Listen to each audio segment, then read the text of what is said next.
Okay. What to do whenever you're in a sales slump, right? Yeah. My first thing is to go back to a known state. Right. Yes. Some smart dude told me that one time. Well, where I got that from, we do that in marketing all the time. I got it from a programmer, and he said, Mike, a known state is your sponge next to your sink, right? Like, they grab it, wash the dishes with it, hasn't been out, clean dog poop off your shoe, right? So it's in a known state. So going back to a known state is usually the best case scenario whenever something breaks. And it's always the case with marketing. And often it's the case with sales. If you're in a sales slump, just go back to what you were doing before that was working. Yep. But what happens is they think they're doing the thing that they were doing before, but they're not, right? So you're an expert at this because you kind of like Wendy from Billions. You like get in the mind of these, salespeople and you help them become more aware of what they were doing versus what they are doing. What do you find that is the case? I've never been more proud to be called a woman. She's a bad motherfucker. I wish we had a real Wendy, but you're the next best thing, Jake, honestly. I fell asleep to that last night, actually.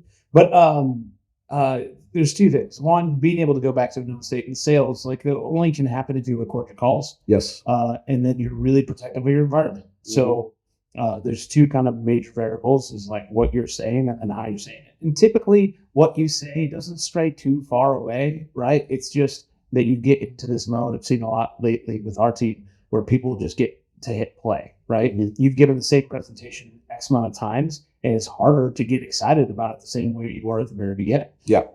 So you got to be like, what is it actually about? How do you make this thing more about you and more personality that you can shine and have it be a real conversation rather than just do, which is something that I've heard all of the top agents out there when they are able to recite a script, right? Yes. Like with you. 100% in my sleep. Yeah. We were talking about Beat Moses earlier today. I just remember him. He hadn't sold real estate in a minute, and it was just like all of you guys were like Woody dolls, right? Yeah. And you could go into it, but it wasn't like a just dry, like you're reading it from a piece of paper. It was like actual engaging conversation. And passion. Yes. But I think to begin to unpack that, right? So if you're in some type of a sales slump, especially if you're in the real estate business, to begin, you need to have some type of organization to how you build value and communicate that value to your customer. I don't care if it's a script, a PowerPoint presentation, a placemat, something so that you can have a track to run on. So if you're in a sales slump and you don't have that, that would be the place to start. The beautiful news is there are people who have done this before you. There are people doing this at a much higher caliber than you. I don't care what level you're at. There's always somebody that's bigger and better. And they are willing to share the information that works for them oftentimes.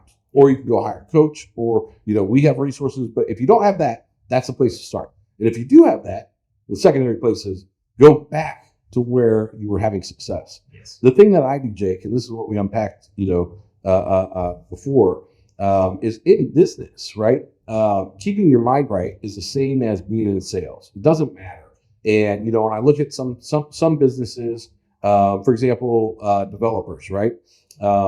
I've dealt with a lot of developers over the years, and these guys, they just have a gut of steel, right? And they're able to go in, borrow millions of dollars, put this vision together, pay the interest payments, and, in their mind, get it back by selling it. Now, anything can happen, right? You can have the Great Recession, you can have 9/11, you can have COVID, all these things. They know that those things are out there, but they're still able to do it the way that they're able to do it, the way that I've been able to grow businesses and increase as myself, as a business person, is by being very cautious with my mind. And so one of the things that I say to start with, if you're having any kind of a slump, is what you're putting into your brain. And most people aren't purposeful about this. So they get up in the morning, first thing they do is roll over, they grab their phone, they get on social media, or they check their emails. The problem with that is that takes your mind, it puts it into somebody else's hands, and now your focus is over there, right? So what I like to do is in the morning, I like to have affirmations, and I personally, really, the first thing that I do is look at my goal for the year, right? I got this from the book Power Focus by Jack Canfield. He said, write down what you want to make in a year, look at it every morning when you wake up, look at it every night before you go to bed. I was just dumb enough to try it, and it freaking worked, right? I've told this story before. When I was a kid, I was living in a $350 a month duplex. The most amount I just dropped out of college, most amount of money I could think of was $100,000. I'm like, if I could make $100,000, I wouldn't be a loser. And so, I'd be a successful doctor and attorney. So I wrote that down. I looked at it every day, every night. Lo and behold, a year later, I made $100,000. So then, you know the story, but I'll tell it anyway. The next year I tried $1 million. Did not work the same, right? But I did make $250,000 that next year. And this is coming off of, maybe 30,000 before I started this process. So I think keeping your mind focused on what you want, off of what you don't want, having those goals written down, looking at them in the morning, looking at them at night. Because when you have a bad day, right?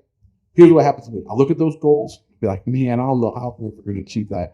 And I'll go to sleep, and your subconscious mind, according to the book, will pull you towards the things you need to learn, the people you need to associate with in order to achieve that goal. By the time I wake up, I'm feeling a little better about the possibility of actually hitting the goal again, right? Yeah. And sometimes I look at it at night, and I look at it in the morning, and I'm screwed both times. But then the next day, I'm feeling a little better about being back on track, right?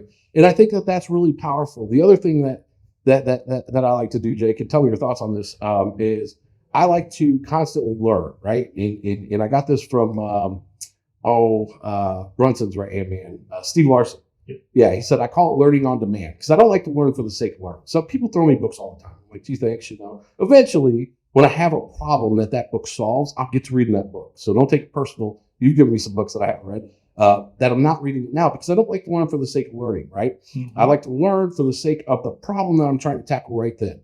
And if your problem is sales, then my question to you is, what are you listening to in the morning on your way to work? What are you listening to when you're at the gym before you go to work in order to give you things that you could implement today in order to make a change in the outcome, right?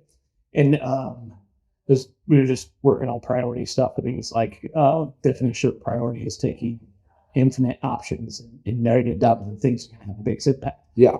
So taking it back even kind of a step further before we jump into that part specifically is knowing your numbers. Yeah. Right. So I probably have talked about this at nauseum because this like men lie, women lie, numbers don't. Right. And it just tells you where you need to focus. Right. Because even if you break it down into sales, it could be so many different parts of the sales process. Right. So unless you're tracking your numbers, there's like we've had quite a few of your little isms that I need to make some shirts or some posters around here. I'd probably borrow from somebody else. Yes. Right. Yeah. But like things that you just said repeatedly that now I say repeatedly, and there's other people on our team that say repeatedly, but see it as it is and not worse than it is. Right? Yeah. So sometimes it's not as bad. Like we had a salesperson recently that was like, I'm a mess. I don't know what's going on. People tell me no all the time. Yeah. People used to tell me yes all the time. And so we looked up their best month ever, and they had like a 20% close rate or something like that. So no clue that 80% of the people did not come on board. Right? Oh, yeah. She only focused on the wins. Right. So when you do that, like you have a revisionist history, you have different things that are going on. So you don't know how far off you are. And if you're looking at leads like real estate, right? Average, you're doing somewhere between 1 to 3 out of every 100, you're doing pretty good. Yeah. Right? You start cranking them out 3, you got things really dialed in. Mm-hmm. So if it's just the fact that you're in one of those lulls, sometimes it's not exactly 3 out of 100. It might be 6 out of 200, right? And you might have 190 in a row that are brutal and then 10 amazing ones in a row. So you have to make sure that you're following the process, which is important to be like, for us, recording, listening to calls. We do autopsies with our sales team to make sure that we're just staying on point. We have little markers to make sure people are following the process really consistently. So you got to make sure you're doing that. But if generally that's not the case, then it's just you're creating a problem on something that's not really there, and you just got to let more time happen. Yeah. Right. Especially in real estate where the delayed gratification is like massive. Yeah. Like you can't go out today and be like, I need to make money today and get a check tomorrow. That's just never. That's how it works. That's true. You know. Yeah. And I think that because of that, oftentimes in the real estate industry, bad decisions are made. Because they're made out of desperation instead of what's best. Because people are not kind to themselves 3 months from now, 6 months from now, 12 months from now. I was going to tell a story.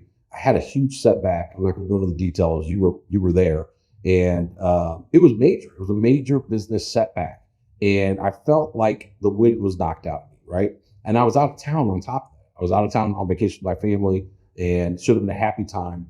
But anytime I go into, war mode, right? Like no more fun. No more fun. No drinking, no going out. So I sent the fam out, right? And I'm trying to assess and calibrate and figure this out. And I ended up going to get some dinner at this restaurant. I'm sitting next to a gal who is a psychiatrist specific for entrepreneurs that gives TED Talks. And I'm like, what are the odds of this, right? I mean, I looked all around this giant horseshoe bar where to sit. And I ended up sitting next to her because there was like stuff in different places. It was just total like divine intervention, in my opinion. And so I sit next to her. We start to strike up a conversation. And she's just giving me, all of the things that should be going on during this time. And the main thing that she said, and the reason why I'll bring this up, she said salespeople particularly think things that are negative are pervasive. So if they have a down morning, they're going to have a down day. If they have a down day, they're going to have a down week. If they have a down week, they're going to have a down month. And it's just not true. We had a sales guy come in and talk to us the other day. And he's like, man, I just keep getting these no's and yada, yada, yada. And I said, look, I was given a mental model for these type of things as a young man. And it's still the way that I look at stuff today. And I think it defines who I am as a person, and especially in business. And it's real simple. It's every adversity you have with it to see to be go a greater benefit. And I got that from my father, who got it from Napoleon Hill. And so when I have an adversity, what my mind is trained to do is look for the benefit of that adversity. So I'm looking for something good to come out of this thing. And we kept talking. We were talking about, every time you get a no, that's one step closer to a yes. I think you were the one that told me the Boy Scouts, when they're selling stuff, you would ask them, how many no's you got? And if they had an answer, you knew they were mentored by somebody good, right? Yeah. And so, you have to look at it, like you said, like it is. And you have to understand that that's the process. When I would go through droves of leads, I was never building up the bad ones. I was only keeping the wins at the forefront of my mind. And I'm only looking for the wins, right? And so because I was expecting those, I would get more of them. And again, this ties back to how you train your mind and what you're putting into it. And so for me, again, that's the most important thing. I'll get off track in life. I'll get off track in business, and I'll realize that I stopped doing these things, right? I've stopped writing my goals down. I've stopped looking at and reading, positive affirmations, which is cheesy as somebody might think that is. What happens is it goes out of your mouth, it goes into your ear, it goes into your subconscious, and your subconscious doesn't know the difference between real and fake. So it's going in as gospel, right? And I think that too few people protect their mind and, more importantly, protect their environment. If you're hanging out with a bunch of people who are negative Nancy's, who are saying, oh, things are so bad, you're going to get more of that, because what you focus on expands. And so that's the other thing. I'll look at my environment. If things aren't going the way I want, I'll look at the habits that I have. If things aren't going the way that I want, I'll recalibrate. I'll get back to the basics. And then lo and behold, right? Short time later, I'm where I want to be. It's like magic, And it really is that simple. Yeah. And there's two things about putting good stuff in, right? Mm-hmm. Is when you do that, like, you're so excited, right? When you have something new, right? And you're going to go, oh, I got that. Oh, this gangster, that's so good. Yeah. That energy transfers, right? 100%. So when you've been doing something for a while, and talk to some people that have been in real estate for 20, 25 years, right? Like that, like you can feel like Groundhog Day sometimes. Yeah. So if you're doing that constantly, like, you need new things, new fresh things to be able to just go out, just to keep things fresh, because 100. That's just like a mental thing. That's just like, we like new. Well, that brings me up to the next, key thing. It's what are you plugged into?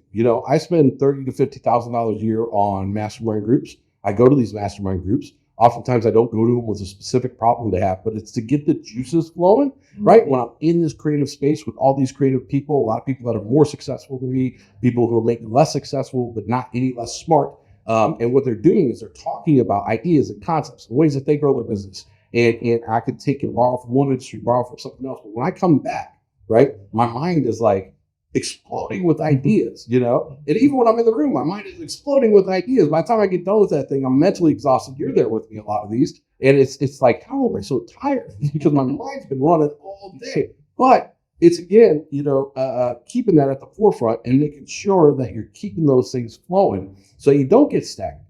The biggest mistake that I ever made was pulling out of those type of things, pulling away from things that had given me success. I'll never forget, I at one point thought, well, I know what I need to do, so I don't need to go and continue to do that because it's a waste of time, money, and energy. I just had a friend tell me this. I was like, hey, you're going to the next mastermind. He's like, no, I know what to do. I can say everything that they're going to say, and I need to just focus. And I was like, good at correcting, but then I thought, you know what? Every man, makes their own journey. But that's a mistake that I learned personally, is one you don't want to make. You don't want to pull yourself out of the things that are helping you. Think about the future in a positive light and implement those things on a regular basis, because that's fun. That's the journey. You got to enjoy the journey, not the destination. Right? right? And speaking about that, like there's so many times where you call me and be like, I don't know if I'm going to go to this thing. What, right? every time? I know. Yeah, I never want to leave. Yeah. Yeah. It's like, it's hard. Like you got a family, like you have all these things that are like, Stephen calls it the force of average, right? Right. All these things that are just like happening, right? This fire's going on, Yeah. but it's always when you go, you come back, whatever. But like even you speaking this as true as like we're here, right? Yeah. That I have to do this, but then still when it gets there, Yeah. like that decision has to get made, the travel has to get booked, or whatever. It's like, I know what you say, right? Right.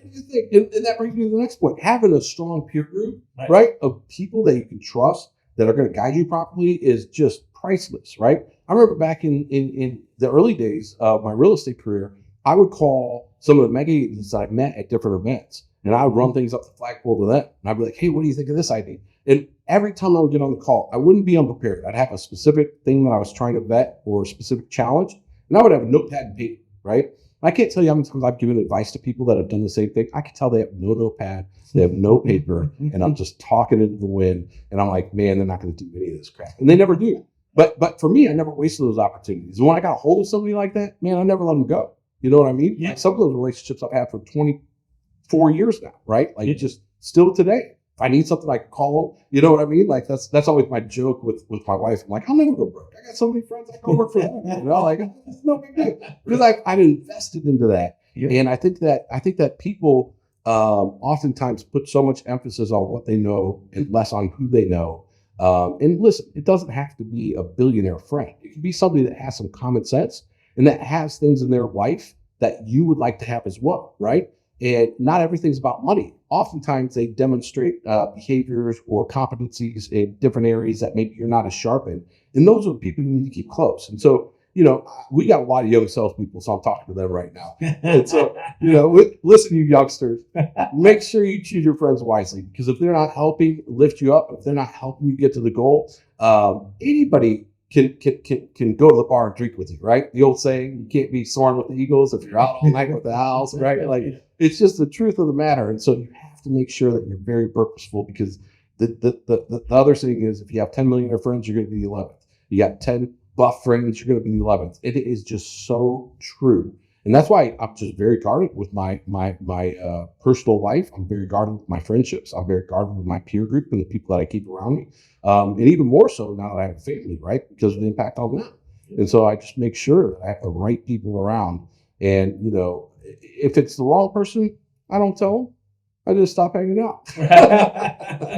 Hey, you want to go get a beer? Oh, man, I'm busy. Right?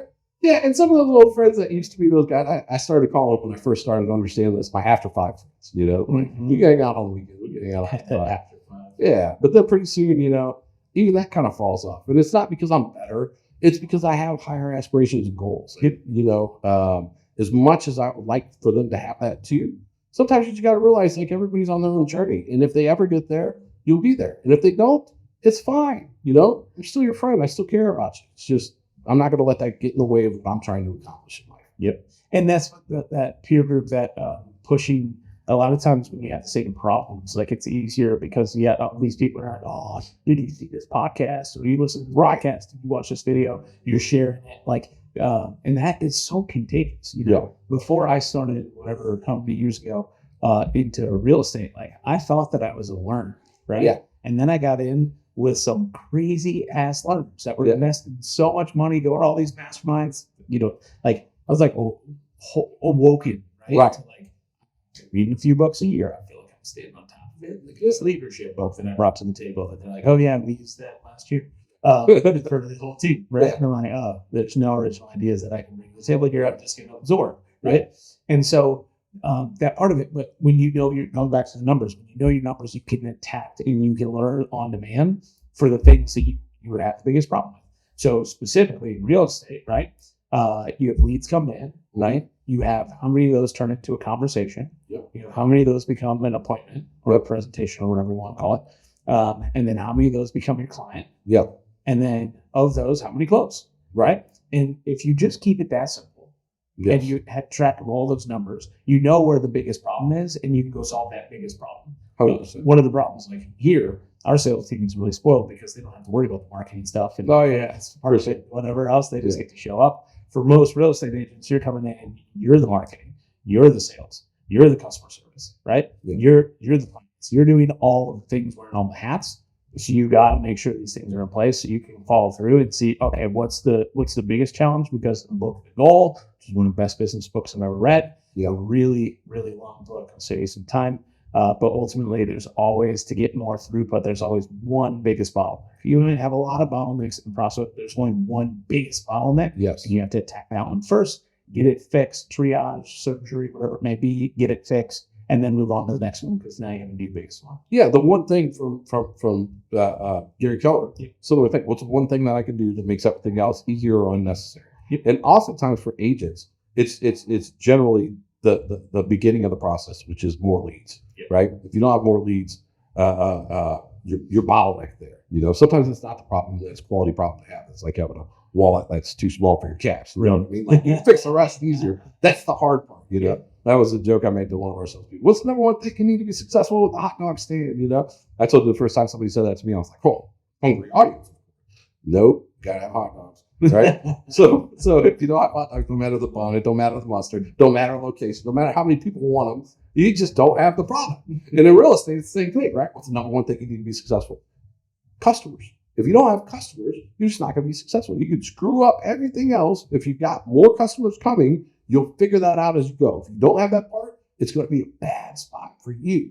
But I think in a nutshell, Jake, the times that I've had the least success all boil down to one thing.